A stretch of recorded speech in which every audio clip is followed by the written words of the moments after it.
साथियों, स्वागत है आप सबका target classes with Hari sir में। आज हम हिंदी के पेडागोजी संबंधित कुछ सवाल लेके आए हैं जो आगामी सीटेट परीक्षा में बहुत ही ज़्यादा इम्पोर्टेंट हैं। चलिए स्टार्ट करते हैं। सबसे पहले जो लोग चैनल पे नए हैं प्लीज़ चैनल को सब्सक्राइब कर दें। ठीक है, ये हमारा चैनल है, YouTube channel Harish target classes with Harish sir. Okay,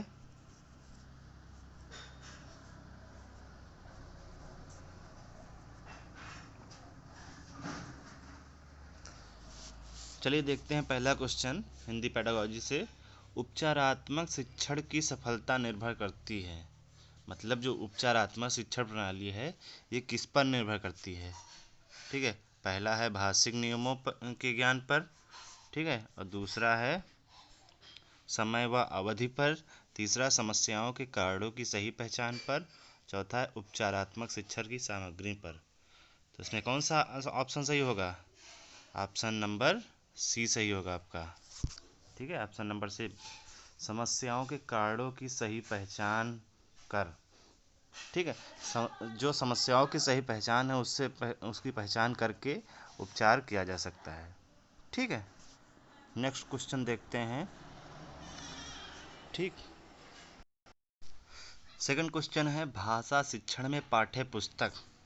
जो भाषा शिक्षण है इसमें पाठ्य पुस्तक क्या है? एकमात्र साधन है, एक साध्य है, या एक साधन है। ठीक, नेक्स्ट है अनावश्यक है। क्या है इसमें? तो जो उसमें भाषा शिक्षण में पाठ्य पुस्तक होती हैं ये एक साधन होते हैं। क्या होते हैं? ये एक साधन। ऑप्शन नंबर सी सही हो जाता है। ठीक, नेक्स्ट क्वेश्चन देखते हैं आपका।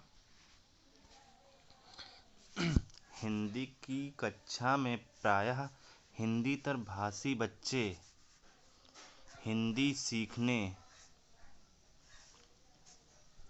सीखने में अनेक कठिनाइयों का सामना करते हैं क्योंकि जो हिंदी की कक्षा में है हिंदी तर भाषी बच्चे जो हैं हिंदी सीखने में किस बात का सामना करते हैं, किस चीज़ का सामना करते हैं? तो इसमें पहला ऑप्शन देखते हैं। पहला ऑप्शन है वे मन लगाकर नहीं सीखते हैं। ठीक है, हिंदी सीखने के प्रति उनकी रुचि नहीं होती है।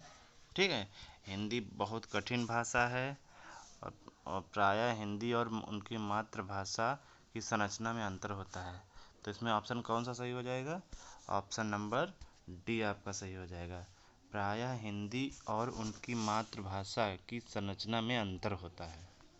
ठीक है, इसलिए बच्चों को सीखने में कठिनाई होती है। जो हिंदी है और उसकी मातृभाषा है उसमें अंतर होता है, उनकी संरचनाओं में अंतर होता है, इसलिए बच्चे सीखने में कठिनाइयों का सामना करते हैं। ठीक, नेक्स्ट क्वेश्चन देखते हैं कि भाषा कौशल में महत्वपूर्ण है।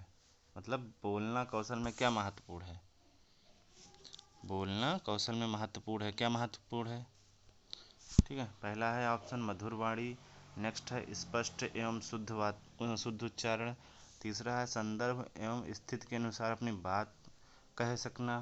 और चौथा है अलंकारिक भाषा का प्रयोग। तो इसमें कौन सा ऑप्शन सही हो जाएगा? कौन सा सही हो जाएगा? ऑप्शन नंबर सी, आपका सी ऑप्शन सही हो जाएगा। संदर्भ एवं स्थिति के अनुसार अपनी बात कह सकना। मतलब जहाँ पे जो बात सही हो वहीं पे बात अपनी रखना, यही है बोलना कौशल। ठीक है,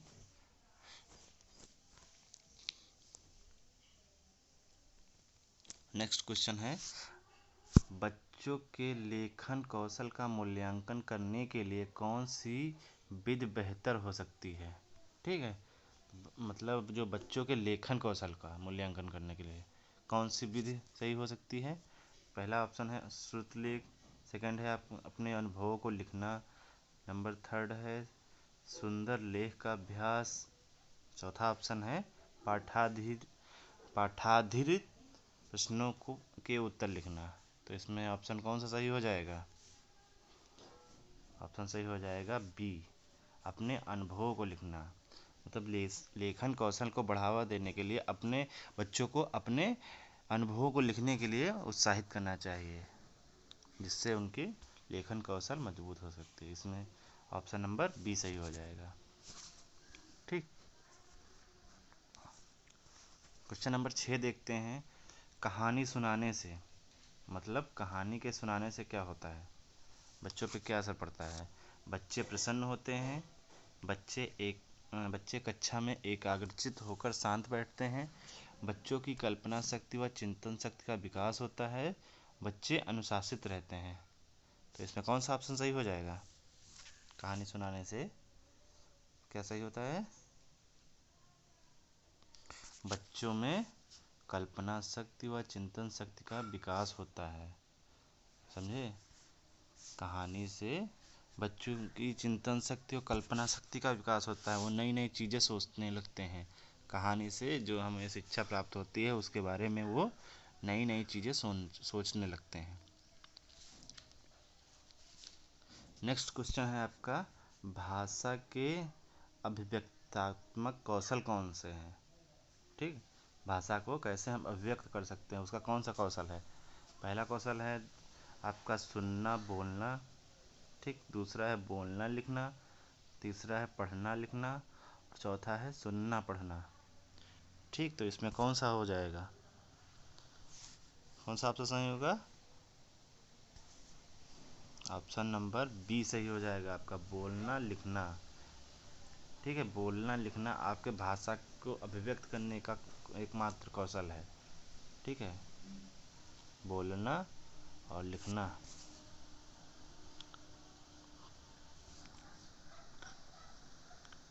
नेक्स्ट क्वेश्चन देखते हैं आपका, प्राथमिक स्तर पर कौन सा भाषा शिक्षण का उद्देश्य नहीं है। मतलब प्राथमिक स्तर के जो बच्चे हैं तो उन्हें भाषा शिक्षण का उद्देश्य कौन सा नहीं है। ठीक है, प्राथमिक स्तर तक के मतलब 1 से 5 तक के बच्चों का क्या उद्देश्य नहीं है। ठीक है, पहला है वर्णमाला को क्रम से कंठस्थ करना, नंबर बी है स्पष्टता एवं आत्मविश्वास के साथ अपनी बात कहना।